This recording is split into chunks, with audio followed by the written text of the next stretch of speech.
And we're back. We're talking about prejudice today here on the podcast, on the H4 podcast. So, we wanted to talk about prejudice and four specific things regarding prejudice. Number one, how prejudice relates to Frankenstein. Number two, how prejudice works with the business, hiring aspect. Number three, how prejudice and appearance go hand in hand. And number four, how prejudice works in the animal world. So, to all of the live viewers right now and the live listeners on the podcast, we're going to be diving into the world of prejudice and judging a book by its cover today. For our talk about prejudice and how it relates, the first thing we're going to talk about is how it relates to Frankenstein, the novel of Mary Shelley, 1820? 1818. 1818, right? Okay. So we see prejudice early on within Frankenstein, and specifically with the adoption of Elizabeth, right, from Caroline. Could you talk to us about that a little and how that exhibits prejudice? So basically what happens is while they are touring a peasant village or a less fortunate place where people live, Caroline comes across a family with 4 children in it. Oof, okay, yeah. And they're all very poor. And she notices one young girl with gorgeous blonde hair who looks like she should not fit in with the poor people. So she's physically gorgeous, physically beautiful. Yeah, and she does not associate that at all with being poor. Poor, okay. And so naturally she feels that she should get this girl out of the situation by adopting her. And she based this merely on the fact that she was more gorgeous than the other children. And the other children could have been just as nice, just as sweet and caring as Elizabeth, but they never got a chance because they didn't get a chance. They weren't beautiful. Right. So I feel like that's a big issue today, and that's a big topic in Frankenstein, as we will see throughout the rest of the chapters as well. While Frankenstein's monster is telling his story about what has happened to him since Victor left him, he tells a story about this family that he's been watching for a very long time.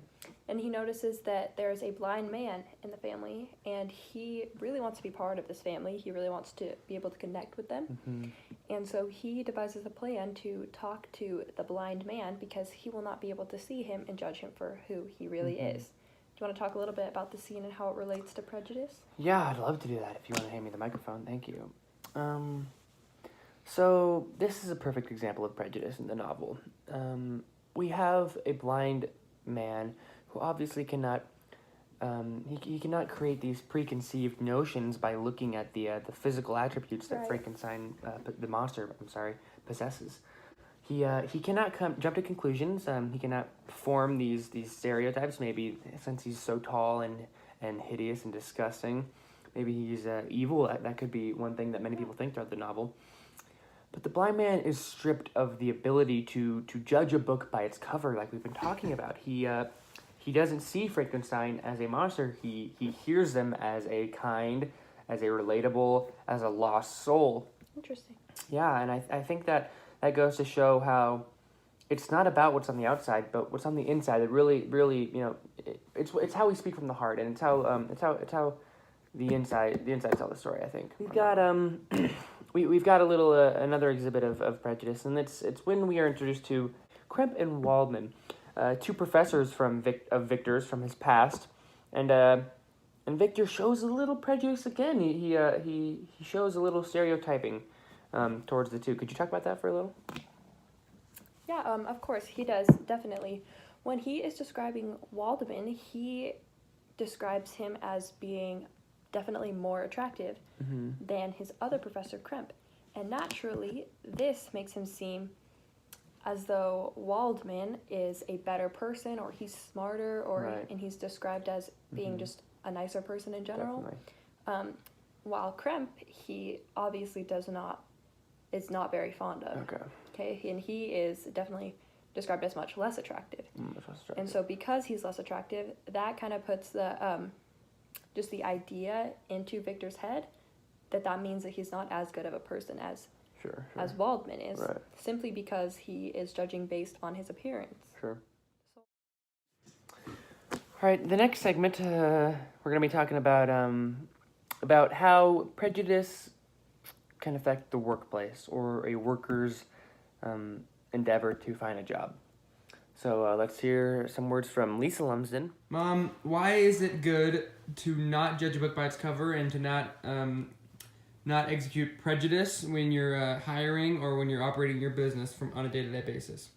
Well, in my business, it can be really difficult to not want to have, really nice-looking people because you're interacting with the public. Right. And you can't have people that have piercings or tattoos on their faces because they would scare your customers away. I mean, that's the truth, right? It's the truth. But on the flip side, you also can't just not interview someone and look at their application because they might be overweight or they might not have the best hairstyle or the nicest clothes, because they could turn out to be your best employee. They could have qualities that your business needs. Hiring is definitely a place where beauty bias comes in, quite frequently actually, for people who are hiring job candidates. And looking at a Forbes article written by Laura Sinberg called "Think Looks Don't Matter, Think Again." It basically talks about how someone's appearance, this article was mainly for females, how someone's appearance can affect whether or not they get a job. And so basically what I got from reading this article is that women who tend to be less attractive are not hired nearly as often, and they are not paid as much as females who are seen as more attractive. Out of all of the women, the top 1/3 out of attractiveness tend to be paid 10% annually more than the bottom 2/3. So attractiveness by this article was defined as symmetry of facial features, but it's not too much symmetry or else that's seen as boring. There has to be something slightly off, but that is considered attractive. So prejudice really is a problem in this case, because if people are being hired just off of the way that they look, then most likely you're not going to get the most qualified candidates, because just because someone is seen as less attractive does not correlate whatsoever to their work ethic or their qualifications or anything like that. Thank you for sharing. Yeah, of course. And now we're going to hear a quick word from Curtis Haynes and Mr. Mole.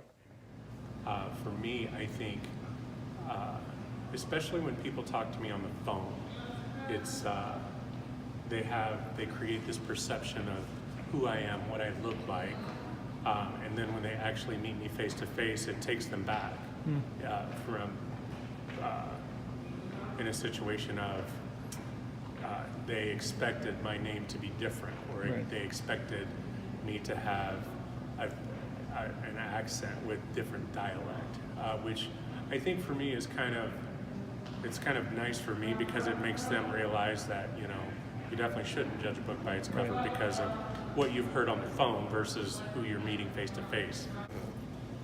Well, I look at it from this viewpoint. I'll give you a practical example. I met Mr. Mole 20-some years ago in another line of work. And if I had any kind of prejudice about skin color, where he came from, anything of that nature, I would never be able to have gotten to know the man and who he is. And that would have been a loss for me in life. I think we limit ourselves when we decide, I'm only going to be around people who agree with me, look like me, have the same values as I do. We never stretch ourselves. We never grow as a person when that happens. And I certainly know I would have lost a very good friend had I had that kind of attitude. And so I don't think you can do that. Or when you find yourself doing that, you need to maybe adjust your thinking and say, you know what, maybe I need to look at this a little bit deeper. Yeah. Because your values should be put up to criticism from time to time to make sure they're accurate and correct. And so I'm thankful that I was able to take that route. Otherwise, I never would have met him in the first place. And he's a good man. All right, so now we're going to hear from somebody less likely that you would think that beauty bias actually affects them. And this is a young pup. She's a chocolate lab. Yes, named Zoe. And Extremely she smart. feels very misunderstood. Yes. And it's very sad because a lot of animals probably have this same exact problem. Yes. So we're going to turn that over to her. All right, here's Zoe. You got Zoe Bear, the puppy of the Lumsden family. How you doing? Hello. How are you today, Zoe? Good. Okay, Zoe, I wanted to know, do you ever feel like people put some sort of prejudice, some sort of stereotype on you and are scared of you because of that you're a dog and you have sharp... Oh, where are you going? Okay. Because, you know, you're a dog and you might look dangerous and you might look like you're a lethal predator, but in reality you're a fuzzball. Yes, that happens all the time. You see, some people don't like dogs because they're scary to some people. They think they'll attack. But really, I just want to love you. I love humans. I love everybody. And I'm super cuddly. Oh, thank you, Zoe, for being in this. Hey, thank you. You're welcome. Cam, do you have any last words you'd like to say? Yeah, you know, I think that in conclusion, we can all agree that prejudice, is the lack of prejudice actually is a beautiful thing. When we don't judge a book by its cover, we enable ourselves to grow and develop not only as a person, but we let our mind soar. Our mind begins to really take flight once we rid ourselves of the chains of prejudice. I think that it's something that we should all remember to do on a day-to-day basis is to think about what we're thinking about, you know, on a very metacognitive level. Sort of understand when we're in these situations where prejudice could be applied. Maybe we see someone who looks different than us, or we see a young dog like Zoe. Maybe we should take a step back and think about, why am I thinking this way? Do I have any sort of negative connotation with this person, even though I don't even know him, or I've never even pet this dog before? So I think that's something that we should all, you know, take with us. And again, I just wanted to thank our viewers for tuning in today. Thanks. And see you on the next one.